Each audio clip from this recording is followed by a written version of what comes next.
bismillaahi raxmaani raxiim daawadayaal halkan waa tubta wararka waxa aad ku soo dhawaataan barnaamij gaar ah oo aan idinkaga diyaarinay siyaasiga rugcadaaga ah ee shariif xasan sheekh aadan kaasi oo waqtigan u sharaxan xilka ugu sareeya ee dalka madaxweynenimada Soomaaliya. Shariif xasan sheekh aadan ayaa xilal kala duwan waxa uu ka soo qabtay gudaha Soomaaliya waxaana isla eegi doonaa waayihiisii murugada iyo farxadda ee siyaasadda. hayeeshee inta aanan guda gelin barnaamijkeena waxaan ka dalbanayaa daawade inaad muuqaalkan laag saarto la wadaagto asxaabtaada sidoo kale aad sii share gareyso muuqaalkan subscribe ay noo saartay channelka oo ku soo biirto furata gambaraalka si durbadiiba ay ku soo gaaraan muuqaalada aan halkan ku baahino. waa ku maasan tahay daawashadaada markana waxaad ku soo dhawaataa barnaamijkeena waayihii murugada iyo farxadda ee siyaasadda Shariif Xasan Sheekh Aadan maxaad kala socotaa daawade. dad fara badan oo la socda siyaasadda Soomaaliya waxay yaqaanaan Shariif Xasan Sheekh Aadan mararka qaarna waxaa la yiraahdaa waa mid ka mid ah siyaasiyiinta ugu xariifsan balse hadda su'aasha la isweydiinayo ayaa ma soo idlaadeen waayihiisii. Shariif Xasan Sheekh Aadan oo sanadkii 1946 ku dhashay degmada Bardaale ee gobolka Bay wuxuu ahaa nin ganacsade ah oo aysan dad badan aqoon u lahayn wixii ka horeeyay sanadkii 2004. wuxuu ahaa qof saameyn aad u ballaaran ku leh siyaasadda Soomaaliya oo soo martay marxalado kala duwan isagoo soo qabtay jagooyin kala xildhibaannimo gudoomiye baarlamaan iyo sidoo kale wasiir. waxaa jiray guulo siyaasadeed oo uu gaaray Shariif Xasan Sheekh Aadan sidoo kalena waxaa jiray culeysyo soo food saaray laakiin wuxuu ku caanbaxay in uu ahaa siyaasi rogaal celis badan oo saldhigna u ahaa murano siyaasadeed iyo khilaafyo ka dhex jiray maamuladii uu ka tirsanaa. markaana daawadayaal haddaynu isla eegno bilowga waayihii siyaasadeed ee Shariif Xasan Sheekh Aadan markii ugu horeysay ee uu saaxadda siyaasadda Soomaaliya ku soo biiray isla markaana ay shacabka ku baraarugeen magaciisa waxay ahayd 15kii bishii Sebtembar ee sanadkii 2004 waxaana markaasi loo doortay inuu noqdo gudoomiyaha baarlamaanka ku-meel gaarkii ee Soomaaliya. wuxuu xilkaasi ka qabtay dowladii ka koobneed xukuumadda iyo golaha baarlamaanka ku-meel gaarka ee lagu soo dhisay shirkii dib u heshiisiinta ee ka dhacay dalka Kenya. halkaas waxaa Shariif Xasan Sheekh Aadan uga bilowday waayihiisii farxadda lahaa ee siyaasadda. hase ahaatee durbo waxaa soo ifbaxay isqabqabsi oo isaga ka mid ahaa dadka saldhigga u ah. haddaynu markaan isdul taagno daawadayaal khilaafkii ugu horeeyay ee uu ku lug lahaa Shariif Xasan dowladii ku-meel gaarka ahayd ee lagu dhisay Kenya oo xilligaasi uu weli saldhiggeeda uu ahaa magaalada Nairobi ee caasimadda dalka Kenya ayuu khilaaf ka dhex bilowday madaxweynihii xilligaas Rabbi ha u naxariistay Cabdullaahi Yuusuf Axmed iyo gudoomiyihii baarlamaanka Shariif Xasan Sheekh Aadan. murankaasi qodobadii uu ka taagnaa waxaa ugu weyneed halka ay dowladdu saldhigga ka dhiganayso marka ay u guurto Soomaaliya. waqtigaas oo magaalo madaxda Muqdisho ay gacanta ku hayeen hogaamiye kooxeedyo hubeysan.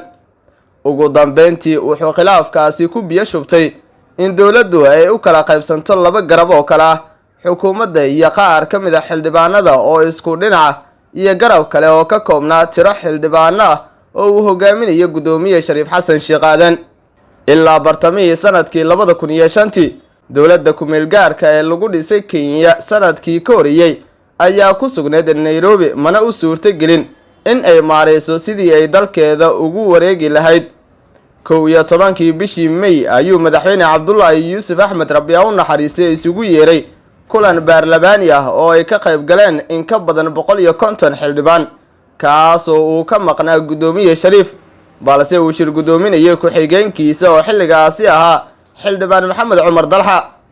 shirkaasi ayaa lagu go'aamiyay in dowladda ay wada degto magaalooyinka Baydhabo iyo Jowhar laakiin waxaa natiijada ka soo baxday kalfadhigaasi qaadacay gudoomiye Shariif Xasan Sheekh Aadan. daawadayaal haddaynu markaan isdul taagno xal u raadintii khilaafka Shariif Xasan iyo Cabdullaahi Yuusuf in muddaaba Shariif Xasan wuxuu siyaasad ahaan ka horjeeday dowladda uu hogaaminayo Cabdullaahi Yuusuf isagoo ka biyo diiday go'aankii saldhigashada dowladda ee magaalooyinka Baydhabo iyo Jowhar iyo hanaanka faragelinta ciidamada dalalka deriska ah. labadii garab ee uu khilaafka u dhaxeeyay ayaa kala degay magaalooyinka Jowhar iyo Muqdisho kadib markii uu Shariif Xasan gacan saar la sameystay hogaamiye kooxeedyadii wakhtigaasi awoodda ku lahaa magaalo madaxda Soomaaliya ee Muqdisho. Dadaalo badan ayaa loo sameeyay sidii la isugu soo dhaweyn lahaa labada dhinac. 5tii bishii Janaayo ee sanadkii 2006 ayay Shariif Xasan iyo Cabdullaahi Yuusuf heshiis ku gaareen magaalada Cadan ee dalka Yemen, kadib markii ay dadaal dheer dowladii madaxweyne Saalax ku bixisay in miiska la isugu keeno. Ugu dambeyntii heshiiskaasi ayaa horseeday in dowladda ay si wadajir ah fariisan uga dhigato magaalada Baydhabo ee xarunta gobolka Baay. Muddo yar kadib waxaa mar kale soo laba kacliyay khilaafkii gudoomiyaha baarlamaanka Shariif Xasan Sheekh Aadan iyo madaxweynihii dowladda ku meel gaarka ah ee Soomaaliya Cabdullaahi Yuusuf Axmed. 17 bishii Janaayo ee sanadkii 2007 ayay xildhibaanada baarlamaanka codka kalsoonida kala noqdeen gudoomiyaha, wuxuuna halkaasi Shariif Xasan ku waayay xilkiisii. Inkastoo uu ku gacan saaray go'aankaasi uuna ku dhawaaqay baarlamaan xor ah oo uu hogaamiye u ahaa, wuxuu dagaal xoogan oo siyaasadeed la galay afhayeenkii baarlamaanka ee isaga lagu bedelay Aadan Madoobe. Haddaynu daawadayaal markanna isdul taagno sidii uu Shariif Xasan Sheekh Aadan ugu soo noqday dhabaha siyaasadda.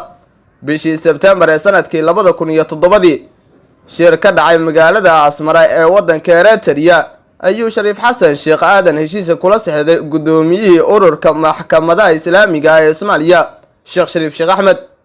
20kii bishii Febraayo Shariif Xasan Sheekh Aadan waxaa loo magacaabay wasiirka wasaaradda maaliyadda ee xukuumaddii ra'iisul wasaare Cumar Cabdirashiid Cali Sharmaarke, taasoo madaxweyne uu ka ahaa Sheekh Shariif Sheekh Axmed. intii uu xukuumadda ka tirsanaa Shariif Xasan Sheekh Aadan wuxuu sida muuqatay mar walba maanka ku hayay sidii uu ku heli lahaa mid ka mid ah xilalka ugu sareeya ee Soomaaliya. Markaana daawadayaal haddaynu islaam qaadno dib u hanashadii xilka gudoomiyaha baarlamaanka, isagoo wasiir ah ayuu olole baaxad leh u galay rabitaankiisii ku aadanaa inuu noqdo afhayeenka baarlamaanka Soomaaliya. 25kii bishii May ee sanadkii 2010 ayaa olole dheer kadib mar kale xilka gudoomiyaha baarlamaanka loo doortay Shariif Xasan Sheekh Aadan. Waxaa jira khilaafyo badan oo ku soo noqnoqonayay hoggaanka sare ee dowladda iyo xukuumadda Soomaaliya iyo sidoo kale gudoomiyaha baarlamaanka. 19kii bishii Juun ee sanadkii 2011 ayuu xilkii iska casilay ra'iisul wasaarihi xukuumadda ku meel gaarka ee Soomaaliya oo xilligaasi ahaa Maxamed Cabdilaahi Farmaajo, madaxweynaha iminka ka arriminaya Soomaaliya. Farmaajo ayaa xilka ku waayay cadaadis xoog leh oo la saaray, kaasoo sida la sheego uu gacan ku lahaa gudoomiyihii baarlamaanka ee xilligaas Shariif Xasan Sheekh Aadan.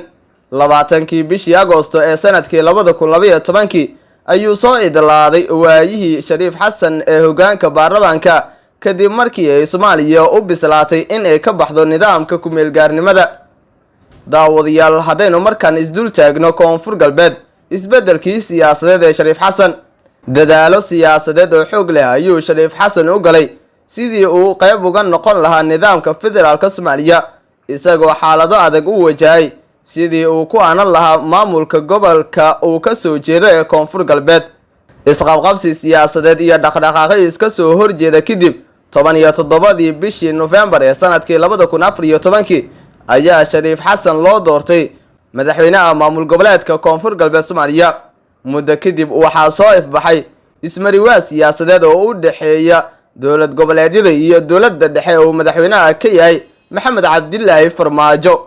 daawadayaal markan haddaynu anbaqaadno iscasilaadii Shariif Xasan Sheekh Aadan, waxaa sii xoogeystay muranka siyaasadeed ee dowlad goboleedyada iyo xukuumadda federaalka, kaasoo marxalado kala duwan soo maray. waxaa isbahaysi samaystay madaxda maamul goboleedyada oo markii dambe awoodoodu ay daciiftay. 7 bishii November ayuu Shariif Xasan ku dhawaaqay in uu iska casilay xilkii madaxweynaha Koonfur Galbeed xilli ay ku soo foodleed doorashada madaxweynaha oo lagu ballansan yahay 17 isla bishan.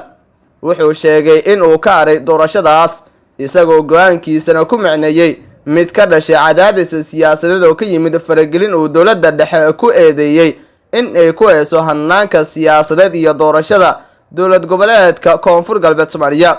Su'aasha dad badan maskaxdooda ka guuxaysa jawaabtana u baahan ayaa xariifkii siyaasadda Soomaaliya ma u dhamaatay hadda?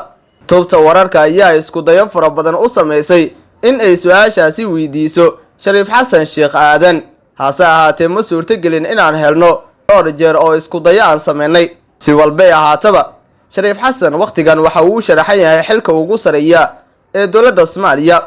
waxa uu doonayaa inuu madaxweyne mar uun ka noqdo Soomaaliya oo uu arko isagoo maamulaya ama ku hoos jira villada laga maamulo dalka ee Villa Soomaaliya.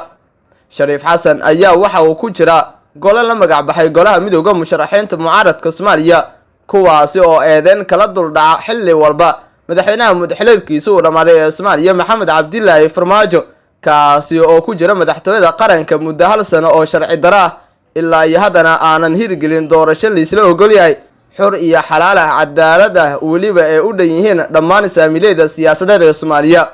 shariif xasan ma ku guuleysan karaa doorashada ay Soomaaliya wakhtigan u dhaqaaqayso mise noqon karaa madaxweynaha dalka ugu sareeya ee Soomaaliya? qaybta hoose ee faalada lagu gudbiyay commentiga daawaday aragtidaada inoogu reeb.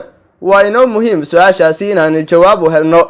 guud ahaan daawadayaal waa inageynta barnaamijkii gaarka ahaa ee aan diradda ku saarinay waayihiisii murugada iyo farxadda ee shariif xasan sheekh aadan oo ah siyaasi rugcadda ah, weliba xilal muhiima ka soo qabtay gudaha dalka Soomaaliya. waa ku mahadsan tahay daawashada muuqaalkan aad daawatay. waxaan kaa codsanayaa in muuqaalkan like saarto, sii share gareyso, weliba aa ku soo biirto channelkeena subscribe inoo saarto furata gambaleelka. tan iyo barnaamijkan mid la mid ah daawadayaal inta dib isugu kulmi doonana sidaa iyo amaano Allah.